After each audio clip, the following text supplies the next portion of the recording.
Imagine for a moment you are a citizen of ancient Athens, the cradle of democracy, a city shimmering with marble, philosophy, and newfound power.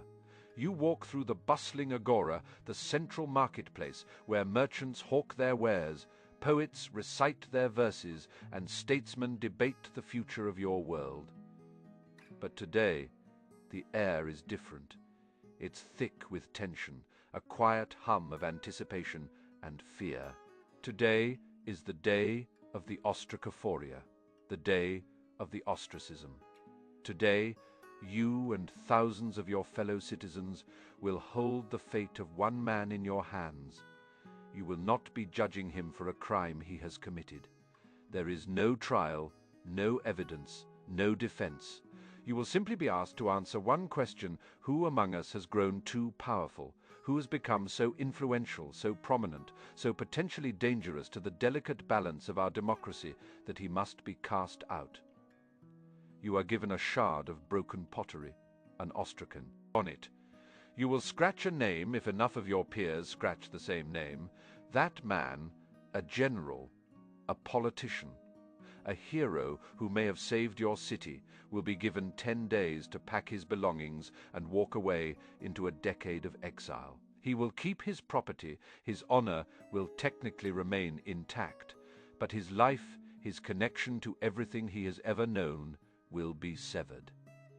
This was not a barbaric ritual of a primitive society. This was a sophisticated, legally sanctioned political tool at the heart of the most advanced civilization of its time. This was ostracism, a strange, double-edged sword of popular will that could protect a city from tyranny one day and banish its greatest benefactor the next. It's a story not just about pottery shards and politics, but about the fundamental anxieties of a society grappling with its own power. It's a story about ambition, jealousy, public service, and the thin line between a celebrated leader and a perceived threat. How did such a system come to be? How did it work? And what can the rise and fall of this extraordinary political experiment tell us about the enduring conflict between individual greatness and the collective good? To understand ostracism, we must first journey back to the birth of Athenian democracy itself. Athens, in the late 6th century BCE, had just emerged from a long and painful period of tyranny. For decades, the city had been ruled by Pisistratus and his sons, the Pisistratids. While their rule had its benefits, bringing stability and public works, it left a deep and lasting scar on the Athenian psyche, a profound, almost paranoid, fear of one-man rule. They had tasted freedom and were terrified of losing it again. Into this volatile environment stepped a statesman named Cleisthenes. Around 508 BCE, he introduced a series of radical political reforms that would lay the groundwork for the world's first democracy. He reorganized the citizen body, broke the power of aristocratic clans, and established the principle of isonomia, or equality, before the law. But Cleisthenes knew that laws and structures alone might not be enough to prevent a charismatic, ambitious individual from once again seizing power and becoming a tyrant. He needed a safety valve, a political pressure release mechanism that could neutralize a potential threat before it fully materialized. And so, ostracism was born.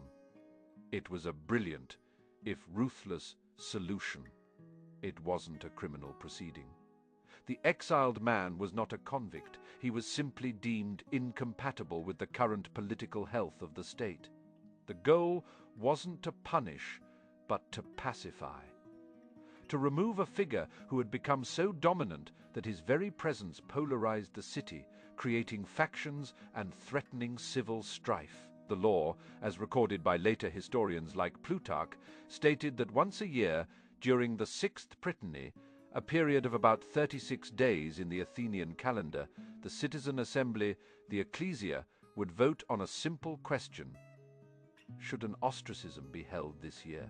There was no name attached, just a vote on the procedure itself. If the people voted yes, a date was set for the ostracophoria, literally the carrying of the shards. The mechanics of the vote were a marvel of democratic logistics. On the designated day, a large section of the agora was fenced off. 10 entrances were set up, one for each of the 10 tribes that Cleisthenes had established. Citizens would stream in, tribe by tribe, and hand their ostracon, their pottery shard ballot to the officials. The use of ostraca is itself a fascinating detail. Why not papyrus or wax tablets? The answer lies in the very democratic nature of the material. Pottery was the plastic of the ancient world. Broken jars, plates, and roof tiles were everywhere. They were worthless, ubiquitous, and accessible to every citizen, rich or poor. Anyone could pick up a shard and scratch a name on it, making it the perfect egalitarian voting medium. The process was meant to be secret, but in a society where literacy was not universal, this was complicated. An illiterate farmer might need to ask someone to write the name for him. And who would he ask? A friend, a stranger, a political operative handing out pre-inscribed shards. Here we get our first glimpse of how this idealistic system could be manipulated. For the ostracism to be valid, a quorum of at least 6,000 votes had to be cast. This was a significant number, representing a substantial portion of the entire citizen body. Once the voting was complete and the quorum was met, the officials would begin the arduous task of sorting and counting the shards. The name that appeared most frequently was the winner, or rather, the loser. That individual, no matter how powerful or beloved, was officially ostracized. He had 10 days to settle his affairs and leave the territory of Attica. He was not to return for 10 years on pain of death. And for nearly a century, this system was a central feature of Athenian political life. The first person to actually be exiled under this law was not some would-be tyrant, but a man named Hipparchus, a relative of the old Pisistratid tyrants. His banishment in 487 BCE signaled that Athens was serious about purging any lingering connection to its autocratic past. But it was in the subsequent decades, as Athens rose to become a naval empire and its politics grew more intense, that ostracism truly came into its own, felling some of the most famous names in Greek history. And no story better illustrates the shocking power and tragic irony of ostracism than that of Themistocles. Themistocles was not a traditional aristocrat. He was a populist, a brilliant and fiercely ambitious strategist with an uncanny ability to see the future.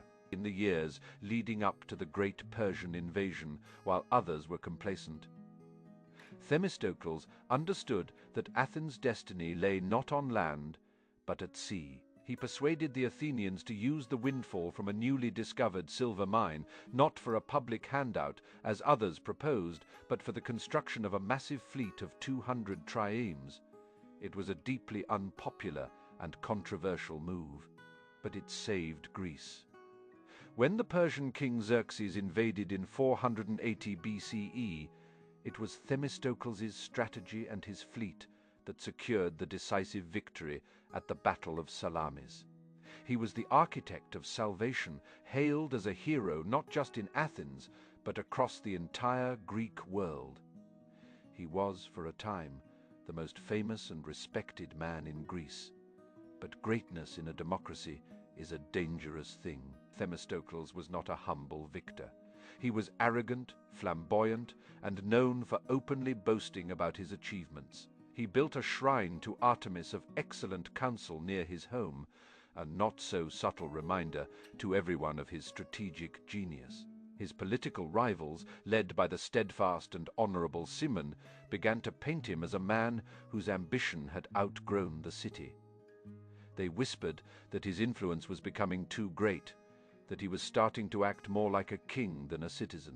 The very qualities that made him a brilliant wartime leader, his decisiveness, his confidence, his ambition, were now seen as threats in peacetime. The whispers grew louder. Political pamphlets and public speeches targeted him. And then the ostraca began to appear. In the early 470s BCE, the people of Athens were asked if they wished to hold an ostracism. They voted yes. On the day of the vote, thousands of citizens filed into the agora, shards in hand. And when the count was finished, the name that appeared more than any other was Themistocles. The man who had built the fleet, the man who had masterminded the victory at Salamis, the savior of Athens, was exiled. He was forced to leave the city he had fortified and empowered. His journey in exile is a tragedy of Shakespearean proportions. He wandered Greece, a hero cast out by his own people. Eventually, hounded by his enemies, he did the unthinkable. He fled to the only place that would have him. Persia.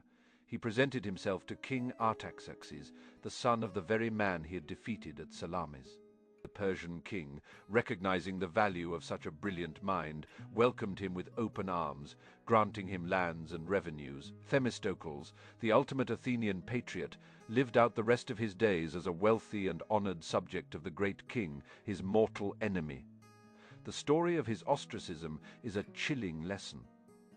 In Athens, no amount of service or heroism could place you above the suspicion of the people. But if the fall of Themistocles shows the system's capacity for what seems like cruel ingratitude, the case of his great rival, Aristides, reveals a different, more personal, and perhaps more disturbing aspect of ostracism.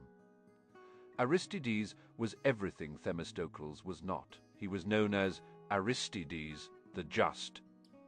His reputation for integrity was legendary. He was seen as incorruptible, fair-minded, and steadfastly principled. Where Themistocles was a dazzling and unpredictable comet, Aristides was a reliable northern star. He and Themistocles were bitter political opponents, clashing over nearly every major policy, from the building of the fleet to the direction of the city's future. The famous historian Plutarch tells a story, perhaps an embellished one, but one that captures the essence of the issue perfectly. On the day of an ostracism vote, an illiterate farmer from the countryside, who did not recognize the famous statesman, approached Aristides in the agora. He handed him his ostracon and asked him to please write the name Aristides on it. Surprised, Aristides asked the man, "Has Aristides ever done you any harm?" The farmer shook his head. "No," he replied, "I don't even know the man, but I am sick and tired of hearing everyone, everywhere, call him the Just without a word." Aristides took the shard and wrote his own name on it. This story, true or not, illuminates the psychological undercurrent of ostracism. It wasn't always about a legitimate fear of tyranny. It could be driven by something far more common, far more human: envy. It was a way for the collective to cut down the tall poppy, to express resentment against someone whose virtue was perceived as a reproach to ordinary men. Aristides, like Themistocles, was eventually ostracized. The city, it seemed, could not contain two such towering figures at once. In a fascinating twist, however, his exile was not permanent.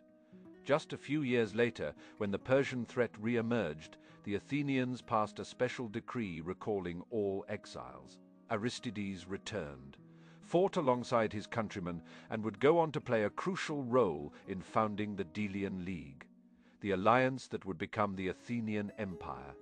His case shows that ostracism was not always a final verdict. It was a temporary removal, and the will of the people, which had cast him out, could just as easily bring him back when circumstances changed. The system was more flexible than it might appear.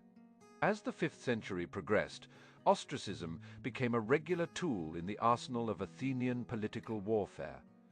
Take the case of Cimon, the son of the Marathon hero Miltiades, and the leader of the aristocratic faction after Aristides. Cimon was a successful and popular general, winning major victories against the Persians. But his political downfall came from his foreign policy. He was deeply pro-Spartan, believing that Athens and Sparta should be twin pillars of Greece, leading together. This view became increasingly unpopular as rivalry and mistrust between the two cities. States grew. His moment of crisis came when a massive earthquake devastated Sparta, triggering a large-scale Helot revolt. Sparta, in a moment of panic, appealed to its allies, including Athens, for help. Cimon passionately argued in the assembly that Athens must send aid, famously saying they should not allow Greece to be lamed or Athens to be deprived of her yokefellow. He won the argument and personally led a force of 4,000 Athenian hoplites to Sparta. But when they arrived, the Spartans, having perhaps regained their nerve, grew suspicious of the democratic Athenians and their potential influence on the restive helots. In a move of stunning humiliation, they dismissed Cimon and his army, telling them their help was no longer needed. When Cimon returned to Athens, his political credibility was shattered. His enemies, led by the rising democratic star Pericles, seized the moment. They painted him as a Philo-Laconian, a friend of Sparta who had disgraced the city. The tide of public opinion turned viciously against him. Soon after, an ostracism was held, and Cimon was sent into a 10-year exile. His case demonstrates how ostracism was used not just against potential tyrants, but to decisively end a major policy debate. The vote against Cimon was a vote against his pro-Spartan worldview. It was a way for the Athenian people to make a definitive statement about the city's foreign policy direction. Like Aristides, Cimon was eventually recalled before his 10 years were up, ironically to help broker a peace treaty with the very city whose friendship had cost him so dearly Sparta. For decades, ostracism, despite its potential for misuse, seemed to function more or less as Cleisthenes had intended. It resolved intractable conflicts and removed overly powerful figures without bloodshed. But toward the end of the 5th century, during the chaos of the Peloponnesian War, the institution began to decay. Its final, ignominious chapter is the story of a man named Hyperbolus. Hyperbolus was not a Themistocles or a Cimon. He was a demagogue, a lamp maker, by trade who had risen to prominence through loud, aggressive rhetoric. By 417 BCE, the two most powerful men in Athens were Nicias, a cautious and respected general, and Alcibiades, a brilliant, reckless, and wildly charismatic aristocrat. They were polar opposites and bitter rivals, each viewing the other as the main obstacle to their own dominance. Everyone in Athens expected that the next ostracism would be a showdown between these two giants. The city was bracing for a vote that would decide its leadership in the midst of a grueling war, but Nicias and Alcibiades were clever. They recognized that a vote between them would be close and that the loser would be exiled, leaving the winner in a commanding position. So they did something unprecedented. They colluded.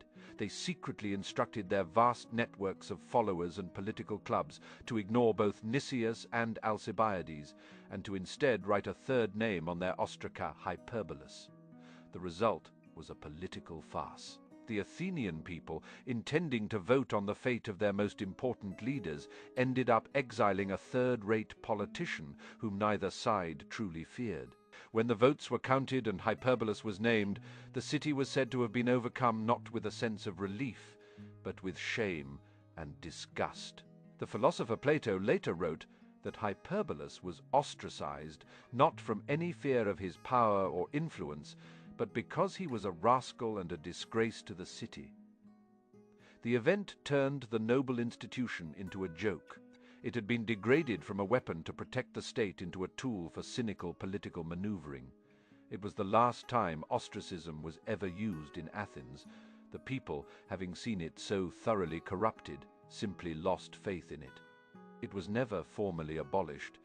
It just faded away, a relic of a more earnest, if more brutal, political age. For centuries, our knowledge of ostracism came primarily from literary sources like Plutarch and Aristotle. But in the 20th century, archaeology provided stunning, tangible proof of this ancient practice. In 1966, German archaeologists excavating in the Kerameikos, the old potter's quarter of Athens, made a breathtaking discovery.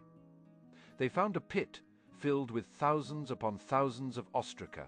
Over 8,500 shards, bearing the names of the most famous figures of the 5th century, had been dumped there after a vote. This was the physical evidence, the discarded ballots from this raw and direct form of democracy. But an even more tantalizing discovery hinted at the organized and perhaps corrupt nature of the voting process. Another dig uncovered a horde of 190 ostraka, all found together in a well. Every single one bore the name Themistocles. But what was truly astonishing was that forensic analysis revealed they had been written by only about 14 different hands. This was not a random collection of individual votes. This was a ballot box that had been stuffed. It was almost certainly a collection of pre-written shards, ready to be distributed by political operatives to illiterate or undecided voters on the day of the ostracophoria. This discovery complicates the idealistic image of ostracism. It shows that alongside the spontaneous will of the people, there were organized political machines working to manipulate the outcome. It was a battle not just of reputations, but of logistics and political organization. So, how should we judge this strange institution? Was ostracism a brilliant democratic safeguard or a legalized form of mob rule? The answer, like Athens itself, is complex. On one hand, it undeniably worked. For a time, for nearly a century, while other Greek cities fell victim to coups and tyrannies, Athens remained a stable. If tumultuous democracy, ostracism provided a non-violent outlet for the most dangerous political rivalries. Instead of civil war, you had exile. It was a way of lancing a political boil before it became septic.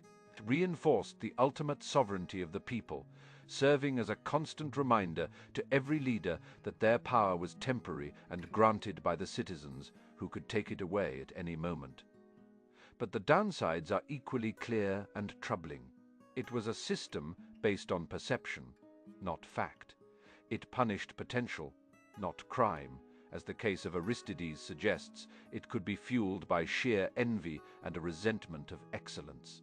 It institutionalized a kind of political paranoia, where being too successful was a liability it could be, and was manipulated by clever politicians, culminating in the farce of Hyperbolus' Exile. The system was a profound expression of a central tension within Athenian democracy, a deep belief in the wisdom of the collective, combined with an equally deep suspicion of outstanding individuals. The Athenians loved their heroes, but they did not trust them. They celebrated greatness, but they feared its power. Ostracism was the ultimate embodiment of this paradox. It was the people's power to create a hero and their power to unmake him. The story of ostracism is not just a historical curiosity. It echoes into our own time. We no longer use pottery shards, but the impulse to cast out those we deem too powerful, too divisive, or simply too different remains. In the age of social media, we see public opinion coalesce with lightning speed to cancel public figures, sometimes for legitimate transgressions, other times out of mob-like frenzy. We see political polarization that feels just as intense as the rivalry between Themistocles and Cimon. The fundamental question that ostracism poses is as relevant today as it was 2,500 years ago. How does a free society manage extraordinary individuals? How do we balance our admiration for success and talent with our fear of concentrated power? Athens chose a radical solution, a 10-year exile decided by popular vote. They created a system that was both a testament to the power of the common citizen and a warning about its potential for cruelty and caprice. It was a double-edged sword, forged in the fires of democratic idealism, that ultimately proved too dangerous and perhaps too human to wield forever.